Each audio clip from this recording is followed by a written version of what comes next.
Good morning students. Today 12th maths class. I am MRK. Chapter 5 exercise 5.5ல பார்த்துக்கிட்டு இருக்கோம். very important sum. Old புக்கில் வந்து இது example இருந்துச்சு. லாஸ்ட் 8th சம் மாதிரியே தான் இது வந்து ராக்கெட் சம் அப்படின்னு சொல்லுவாங்க. கிராக்கர் அந்த மாதிரி இது வெடி அந்த மாதிரி பேராபலிக் பாத்தில் போகிறது. லைட்டிங் அப்படின்னு கொடுத்துருக்கு. ராக்கெட் அப்படின்னு கிராக்கர் வெடி. ஓகேயா, அது எப்படி போகும் அப்படின்றத புரிஞ்சுக்கணும். ஒரு படம் போட்டால் தான் எதையுமே நம்ம மேக் பண்ணி செய்ய முடியும். ஒரு கிரவுண்டு இங்கேருந்து ஒரு இப்போ ராக்கெட் மேலே போய் கீழே திருப்பி அப்போது டவுன்வர்டில் திரும்பிடுது. அப்போ இது மேலே போகையில் ஒரு மேக்ஸிமம் ஹைட் ரீச் ஆகுது. இதுதான் மேக்ஸிமம் ஹைட்டு. அப்போ அந்த ஹைட்டு வந்து எவ்வளவு அப்படின்றது வந்து 4 மீட்டர் அப்படின்னு கொடுத்துட்டான். 4 மீட்டர் ஹைட்டு. அப்போ சேம் டைம் இந்த ட்ராவல் பண்ணியிருக்கும் கீழே ஹரிசாண்டலாக அது 6 மீட்டரான். ஹோலாக ஸ்டார்டிங் பாயிண்ட்லேருந்து எண்டு பாயிண்ட்டுக்கு விழுகையில் 12 மீட்டரில் விழுகுதான். அப்போ ஏற்கனவே இங்கே 6 பாஸ் ஆகிடுச்சு. அப்போ மிச்சம் பேலன்ஸ் எவ்வளோ இருக்கும்? 6. அவ்வளோதான். அப்போ நான் இந்த இடத்துல ஒரு டெக்ஸ்ட் போடுறேன். இது ஒய், இது என்னது எக்ஸு, இதுதான் வி. அவ்வளோதான் படம். புரியுதான்னு பார்த்துக்கோ. அந்த இடத்துல அவன் ஆங்கிள் ஆஃப் ப்ரொஜெக்ஷன் கேட்டிருக்கான். இந்த இடத்துல இருந்து கிளம்புறனால இந்த ஆங்கிள் என்ன, தீட்டா என்னன்னு கேட்டிருக்கான். சரிங்களா? பொறுமையாக நிதானம் ஹேண்டில் பண்ணு. இந்த பாயிண்ட்டை நோட் பண்ணோம்னா ஏன்னு எழுதுனோம்னா என்ன ஆகும் அப்படின்னு பாரு. எக்ஸில் 6, ஒயில் -4. சரியான்னு பார்த்துக்க.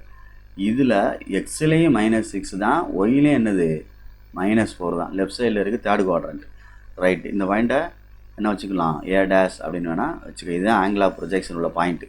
சரி, ஃப்ரம் கிவன் டேட்டா ஈஸிடா தம்பி.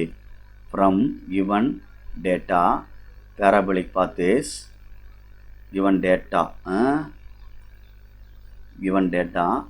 பேராபலிக் பாத்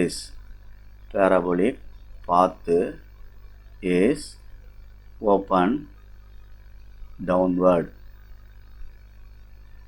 ஓகே ஸ்டூடெண்ட்ஸ். அப்போ வெர்டெக்ஸ் வந்து 0,0 இருக்கனால ஆரிஜின் எடுத்திருக்கேன். அப்போ x² = 4 - 4ay. இதுதான் required equation of standard. Okay, இதில் வந்து ஏன்ற பாயிண்ட்டை ஃபஸ்ட்டு சப்ஸ்டிட் பண்ணுறேன். 6, -4 லைசான் த பேரபலான் போட்டுக்க மறந்துடாத. அப்போ 6² = 4a எப்பயுமே கண்டுபிடிச்சிடணும். அதுக்காண்டி 4a, ஒய் வந்து -4. இப்போ மைனஸ் சேர்ந்தால் என்ன ஆயிரும்? ப்ளஸ் ஆயிரும். மல்டிப்ளை பண்ணையில் 6 × 6ன்னு வந்துடும். ஒரு 4 கீழே இறக்கி விட்டுட்டோம் அப்படின்னா மல்டிப்ளை இருக்கலாம், டிவைட் ஆயிருங்கிட்டு இங்கே மிச்சம் என்ன இருக்கும்? 4a. இதை நான் வந்து கண்டுபிடிச்சிட்டேன். ஓகே, அப்புறம் அடிச்சுக்கலாம் வேணாம், இருக்கட்டும். ரெண்டாவது, இப்போ நம்மளுக்கு ஆங்கிள் ஆஃப் ப்ரொஜெக்ஷன் கேட்டிருக்கனால எப்பயுமே புரிஞ்சுக்கிறணும். இந்த ஈக்குவேஷன் ஆஃப் கர்வ் இருக்கு பாரு, வளைவரை, இந்த பேராபோலா ஒன்ஸ் டிஃப்ரென்ஷியேட் பண்ணி, இது கணக்கு வித்தியாசமாக போகும் பார்த்து. இந்த கணக்கை ஒன்ஸ் டிஃப்ரென்ஷியேட் பண்ணணும். Differentiate with respect to X அப்படின்னு எழுதணும். இதை டிஃப்ரென்ஷியேட் பண்ணையில் 2xன்னு வந்துடும், 4a வந்துடும். ஒய்யை டிஃப்ரென்ஷியேட் பண்ணால் dy/dx அப்படின்னு அர்த்தம். இப்போ இந்த 4a கீழே இறக்கி விட்டுரு. அப்போ dy/dx அப்படி நம்மகிட்ட இருக்குன்னா இங்கே கீழே வந்துச்சுன்னா என்ன வந்துடும்? 2x என்ன வந்துடும்? 4a. இந்த இடத்துல எந்த ஆங்கிள் ஆஃப் ப்ரொஜெக்ஷன் ஏற்படுதோ அதுக்கு போடணும் பாயிண்ட்டை. அப்போ அதுதான் ஸ்லோப்பு. அப்போ dy/dx அப்படின்னு எழுதி எந்த இடத்துல ஆங்கிள் ஆஃப் ப்ரொஜெக்ஷன்னா இந்த இடத்துல. அப்போ அந்த பாயிண்ட்டை போடையில் ஏ டேஷாக போடணும், மறந்துடக்கூடாது. -6, -4 = இங்கே கவனிச்சு பாரு, 2 × எக்ஸுக்கு பதிலாக என்ன இருக்குது? -6. ஒய்லாம் இல்லை. அப்போ 4a அடித்தோம்னா என்ன வந்துடும்? இந்த 4aக்கு அப்ளை பண்ணவா? சரி, 2 × -6 டிவைடட் பை 4aக்கு என்ன இருக்குது? 6 × 6 டிவைடட் பை 4. அப்போ அடிக்கிறேன். 1 2 is 2. என்ன அடுத்து என்ன வந்துடும்? 3 2s are என்ன 6? இது -6 தானே?